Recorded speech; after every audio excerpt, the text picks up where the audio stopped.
बच्चों, आज हम लोग प्रकाश संश्लेषण के बारे में पढ़ेंगे। किसके बारे में? प्रकाश संश्लेषण क्या है और पौधे जो है प्रकाश संश्लेषण के माध्यम से क्या करते हैं, इसके बारे में हम लोग जानकारी लेंगे। ये पौधा है ना? और देख रहे हो, एक दिन ये पौधा बहुत छोटा था और धीरे धीरे बढ़ते हुए पौधा बड़ा हो गया। इसमें टहनियाँ भी निकल आई, इसके पत्ते भी हैं, है ना? तो ये पौधे आखिर बड़े क्यों होते हैं? हमको चलने के लिए, हमारे शरीर को बड़े होने के लिए किस चीज की आवश्यकता होती है? भोजन की आवश्यकता होती है ना? और भोजन से क्या मिलता है हमको? ऊर्जा। तो उसी तरह जैसे हम लोग भोजन करते हैं, उससे ऊर्जा मिलती है, हम लोग बढ़ते हैं धीरे धीरे। एक समय में बच्चा रहते हैं और धीरे धीरे जवान होते हैं ना? उसी तरह ये पौधा भी जो है, इसको भी बढ़ने के लिए किस चीज की आवश्यकता होती है? भोजन की। ऊर्जा कहाँ से मिलेगा? भोजन से ना। तो इसको भी भोजन की आवश्यकता होगी। तो हम लोग तो घर में भोजन बना लेते हैं, गैस चूल्हा है, भोजन बनाने वाला है, चावल है, दाल है, सब कुछ घर में रहता है, उससे भोजन बनाते हैं। पौधे जो है भोजन कैसे बनाते हैं? प्रकाश संश्लेषण। प्रकाश संश्लेषण जो है वो जो है पूछा जाएगा कि व्हाट इज फोटोसिंथेसिस। प्रकाश संश्लेषण क्या है?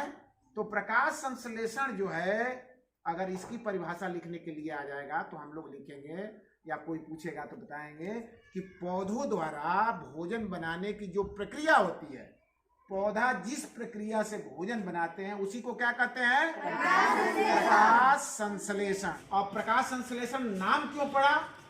क्योंकि यह संश्लेषण जो पौधे का खाद्य संश्लेषण होता है वो प्रकाश की मौजूदगी में होता है, इसलिए इसका नाम पड़ा प्रकाश संश्लेषण।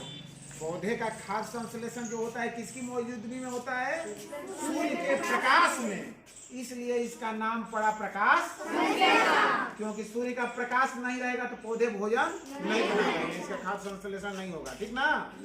तो इसको जो है अब प्रकाश संश्लेषण कैसे होता है और इसमें कौन कौन से उत्पाद शामिल होते हैं, और प्रकाश संश्लेषण होने के बाद, ये प्रक्रिया पूरी होने के बाद कौन कौन से उत्पाद बनते हैं, इसके बारे में जानेंगे ना?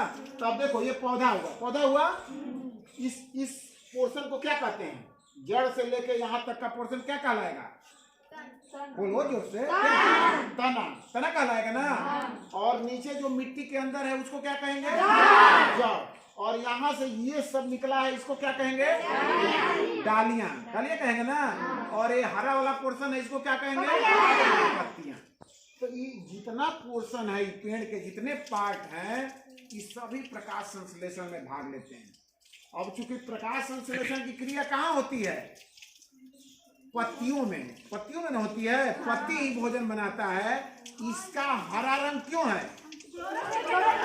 क्लोरोफिल के कारण। इसमें पूछता है कि जो ग्रीन पिगमेंट है इसको क्या कहते हैं? क्लोरोफिल।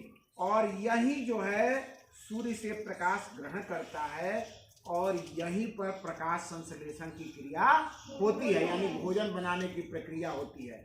तो अब यहाँ जब भोजन बनाने की प्रक्रिया होगी तो इसको जल चाहिए ना?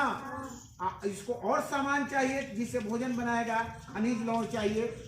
तो जल इसको कहाँ से मिलता है? खनिज लवण कहाँ से मिलता है? सूर्य का प्रकाश चाहिए, आग चाहिए ना, ऊर्जा। तो सूर्य के प्रकाश से ऊर्जा प्राप्त करता है। और एक गैस भी शामिल होता है इसमें, जिसका नाम है कार्बन डाइऑक्साइड, CO2 है।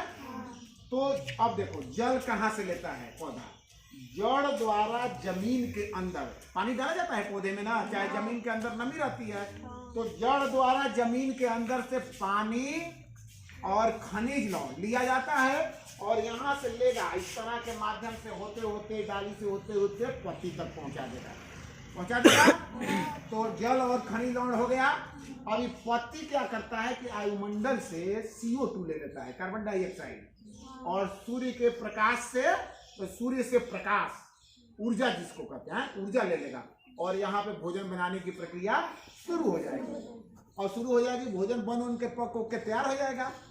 तो भोजन जब बनता है तो दो उत्पाद होता है, एक ऑक्सीजन निकलता है और दूसरा जिससे ऊर्जा मिलता है, जिसको बढ़ने के लिए, वृद्धि के लिए काम करता है, कार्बोहाइड्रेट।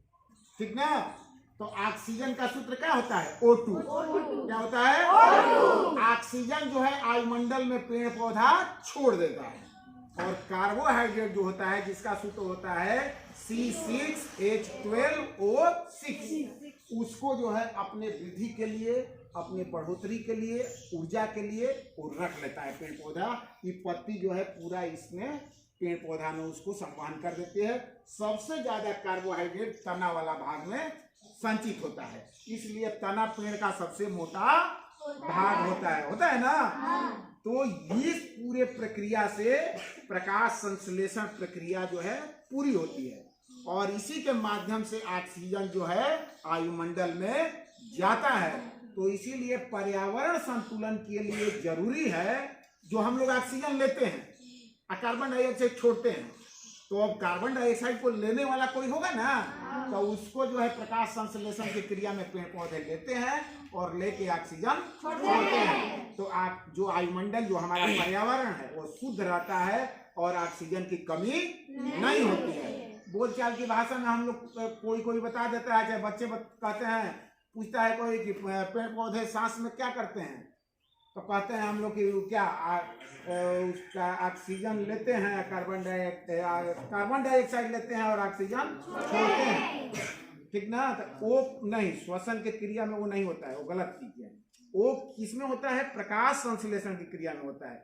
श्वसन जैसे हम लोग करते हैं, हम लोग ऑक्सीजन लेते हैं और कार्बन डाइऑक्साइड छोड़ते हैं, उसी तरह पौधे जब सांस लेते हैं तो ये भी ऑक्सीजन लेते हैं और कार्बन डाइऑक्साइड छोड़ते हैं।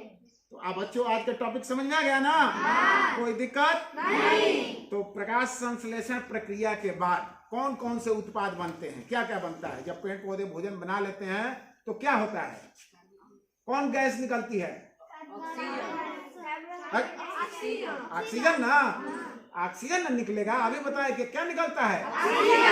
और ऊर्जा के लिए क्या रख लेता है पेड़ पौधा? कार्बोहाइड्रेट। ठीक है। भोजन बनाने की प्रक्रिया किस भाग में होता है? पत्तियों का रंग हरा क्यों होता है? Thank you. आज के लिए इतना ही। ठीक कल।